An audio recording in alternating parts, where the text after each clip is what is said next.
Everyone, कैसे हैं आप सब? आशा करी খুবই ভালো আছেন। আজকে আমি নিয়ে চলে এসেছি সামারের দুটো ড্রিঙ্ক কিভাবে তৈরি করতে হবে বাড়িতে, একদম খুবই কম সময়ে কম উপকরণে, যেগুলো আমরা ফেলে দিই না সেগুলো দিয়েই তৈরি হবে। আর একটা আছে দই লস্যি। এই যে দেখতে পাচ্ছেন, একটা আমের শরবত আর একটা দই লস্যি। আচ্ছা, আপনারা কি এই ছোটো ছোটো আমগুলো ফেলে দিচ্ছেন? না, আজ থেকে আর ফেলে দেবেন না। এটা আমাদের গাছেরই আম। যদি আপনাদের গাছের ছোটো ছোটো আমগুলো ফেলে দেন, আমি জানি অনেকেই ফেলে না, আবার অনেকে চাটনি করে খায়। তো আমি আজকে কি করব, এই আমগুলো শরবত করব। হঠাৎ করে কেন শরবত করছি জানেন? আজকে আমার বরমশাই ফার্স্ট রেখেছে, জানেন তো এই সময় রোজা মাস চলছে, তো ও আজ প্রথমবার রেখেছে। প্রথমবার বলতে এই সিজনের প্রথমবার রেখেছে। সত্যি কথা বলতে ওর রাখার সময়ও হয় না, ও বাইরে ডিউটিতে যায়, ও রাখলে এত গরমে মাথা ঘুরে যাবে, তাই জন্য তো আজকে রেখেছে। বাড়িতে ছিল রবিবার।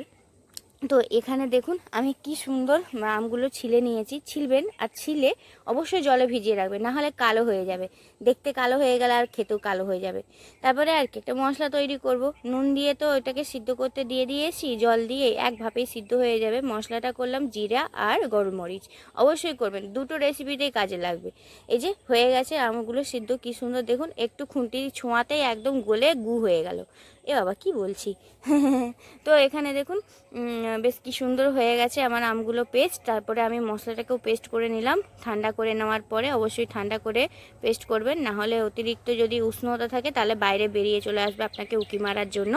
তারপরে এখানটায় আমি দিয়ে দিচ্ছি 2 চামচ গুঁড়ো করে রাখা ওই মশলাটা, বিন নুন দিলাম 1 চামচ, আর এখানে দিয়ে দিচ্ছি জলজিরা, আর আমটা দিয়ে দিচ্ছি পেস্ট করে। তারপরে আর কি এখানে জল দিয়ে দিলাম বেশ সুন্দর করে। আর এটা একবার কি করলাম, এমনি ঢেলে দিয়েছি ভুলে। তারপরে আবার ভাবলাম যে ছাঁকনিতে একটু ছেঁকে নিই, একটু একটু তো রয়ে গেছে। এই যে এইটা ব্যাস, এক্ষুনি মানে গলে গেছে একদম। আর বেশি কষ্ট করতে হয়নি, ভীষণই ইজি। অবশ্যই বাড়িতে ট্রাই করবেন। ওই যে বাইরের কোল্ড ড্রিঙ্কস থাকে, ওইটার থেকে আমার মনে হয় এটা খেয়ে নেওয়া ভালো, তাই না? আমি আমার পরিমাণ মতন জলটা দিয়ে দিলাম, আর এখানে চিনিটা নুনটা সব কিছু টেস্ট করে নিচ্ছি। ওকে হয়ে গেছে। এটা আমি বাড়িতে বানিয়েছি, জানেন। দইটার একটু মানে সেই সাজাটা, টক দই, মিষ্টি দই বসাইনি। কি করেছি, একটুখানি সাজা নিয়ে হালকা গুনগুনা করে গরম দুধ দিয়ে আগের দিন রাত্রে বসিয়ে রেখেছিলাম, বেশ সুন্দর বসে গেছে। তো খুব ভালো করে দুধটা মারা হয়নি বলে উপর থেকে জলটা ছেড়ে দিয়েছে। এখানেও সেম প্রসেস, ওই চিনি, আর এখানে শুধু দেইনি আমি ওই বিন কী বলে ওটাকে, জলজিরা। হ্যাঁ, জলজিরাটা দেইনি, বাকি সব দিয়েছি। এই যে সব কিছু দিয়ে ব্লেন্ড করে নেওয়ার পরে তারপরে আমি এখানটায় দইটা দিয়ে দিলাম। ব্যাস রেডি হয়ে গেল। ঠান্ডা ঠান্ডা বরফও দিতে পারেন। আমার অবশ্য এটা ফ্রিজেই ছিল, তাই জন্য আমি আর বরফ দেইনি, আর ওইটাকে করে ফ্রিজে রেখে দিয়েছি। আপনারা চাইলে অবশ্যই বরফ দেবেন।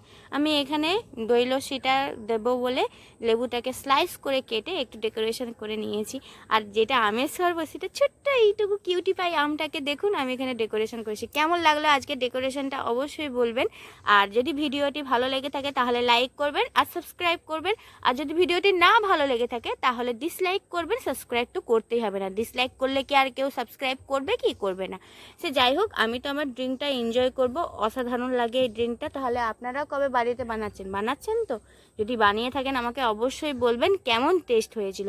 আর বাড়িতে কত সহজে দেখুন দই লস্যিটা তৈরি হয়ে গেল, খুবই কম উপকরণে। একটা প্যাকেট আমুলের যদি দই লস্যি খেতে যাওয়া যায়, ওইখানে 12 থেকে 13 টাকা 15 টাকা, মানে যে যার এমএল অনুযায়ী। আর এইটা দেখতে গেলে কিন্তু আমি বেশ কতগুলো প্যাকেট, 10-12টা প্যাকেটের মতো বানিয়েছি। এটা গ্লাসটা কতখানি বড় বলুন তো? তাহলে আমি আগে কোনটা ট্রাই করব? কি সুন্দর লাগছে। একটা হচ্ছে এইটা না এইটা, চলুন আমি আগে দই লস্যিটাই ট্রাই করি। কি টেস্ট মাইরি।